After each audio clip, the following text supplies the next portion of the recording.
Hi, this is Todd Lohenry, the manager of digital and social media for Kestrel Aircraft. And I want to talk with you today about the wrap-up of Oshkosh 14 that you may not get anywhere else.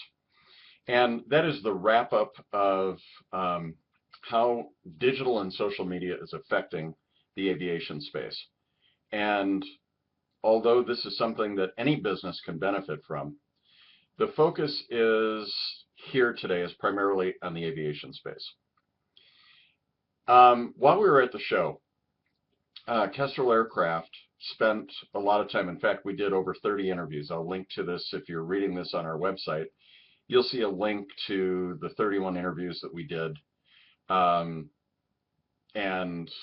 while we did these interviews, typically what I would do is, ask people about what they were announcing at the show, what they were doing, but some of the most important conversations happen off camera.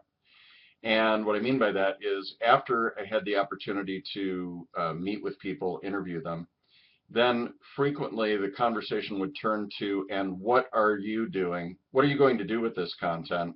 And I would in turn ask, what is it that you're doing in the social media space? So my informal survey of all the people that I interviewed, Facebook pages and Twitter are huge.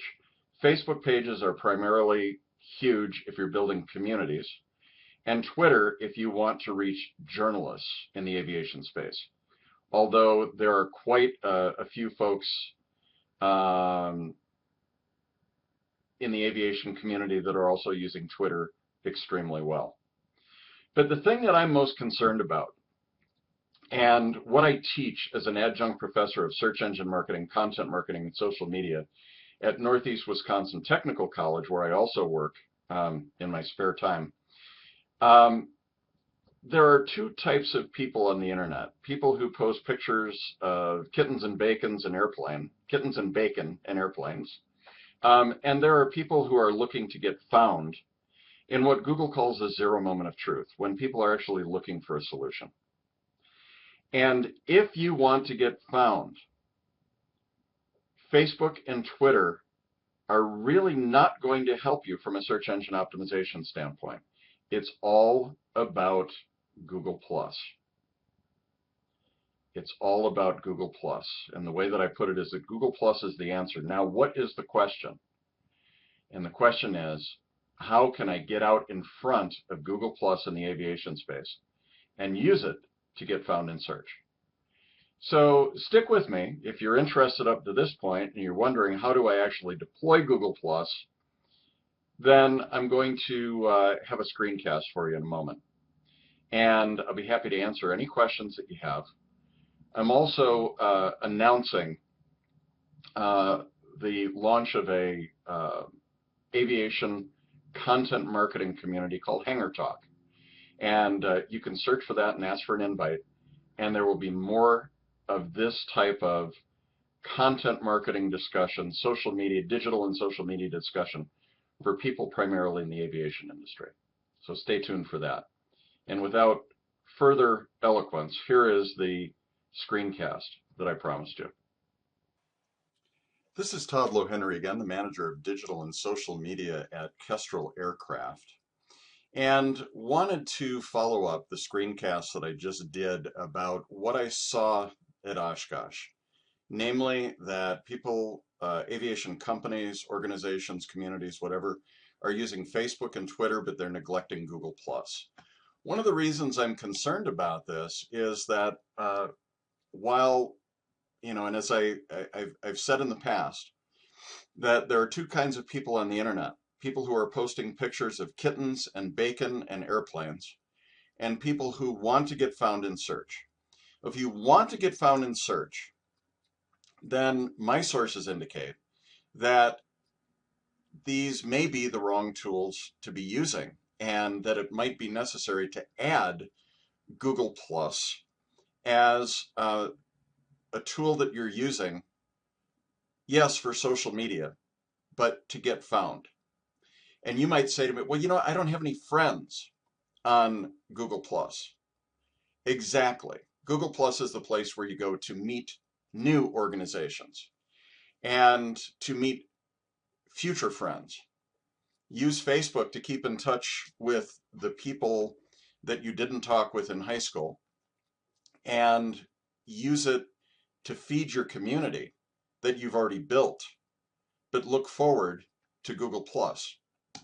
Since taking over responsibility for the Kestrel brand on the internet, I'm sharing something here that's evident to everyone. 2 months ago, because this is public information here, 2 months ago, we had 0 followers and 0 views. But our Kestrel aircraft page is outperforming the website. Why? Because Google Plus is immediately indexed by Google search, and even more effectively than content management systems like WordPress. Okay. Another reason is that your personal profile has great authority, and you can use it to share the content that you post to your website and transfer authority from your Google Plus profile to your website, thus making your website show up even better in search.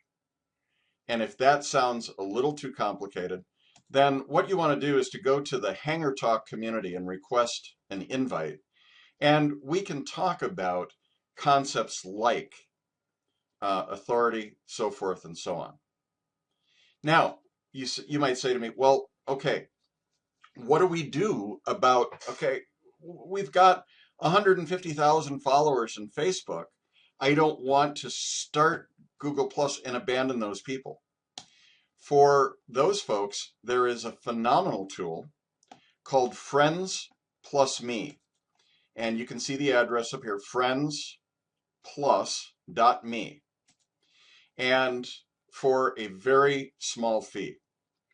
This is what I call a freemium app. It starts out free, and then it builds. If you need more than what it offers for free, you pay something like $30 a year. And what this will do is allow you to add your social media accounts and then redirect content from that account to, so for example, here's my Google Plus page, and I reroute content from the Google Plus page to Twitter and Facebook. And it's as easy as logging into your account and saying, okay, I want now my content to go from my Google Plus page to Twitter, Facebook, and my LinkedIn company page. And if I go there, I can even schedule and say, when do I want that to go? Well, I want it to go out 5 minutes after it's posted on Google Plus. So Friends Plus Me is an ideal way to begin to leverage Google Plus while continuing to feed your existing communities in Facebook, Twitter, and LinkedIn. So this really is a pivotal widget in the process. If you don't know how to use Google Plus, I recommend the tool that I use, which is lynda.com. There's an excellent class on Google Plus for Business with Lori Thomas Ross that you could watch as part of a free preview for lynda.com. But forget about the local technical college or taking a big class to learn how to do this. Lynda.com is the place where I go to improve my skill set. And there are also multiple communities that are in Google Plus that teach you how to use Google Plus better. So go to the Communities tab after you've established your account. And here I just did a quick search on any community where that has Mark Traphagen, David Amerlin, Ronnie Bincer, or Martin Shervington.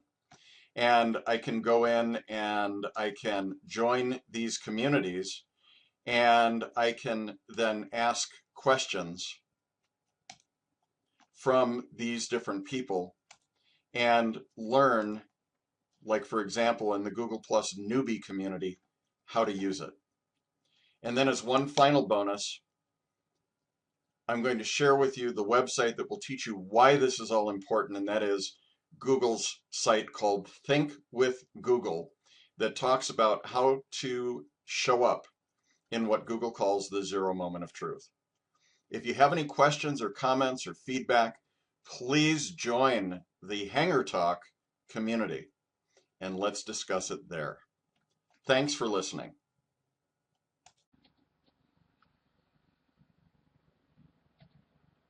In closing, I would never tell you to stop doing what's already working for you. I don't care what it is. If it's already working for you, don't stop doing it. I'm only encouraging you from a technical perspective to start doing the things that you'll need for next month, next quarter, and next year.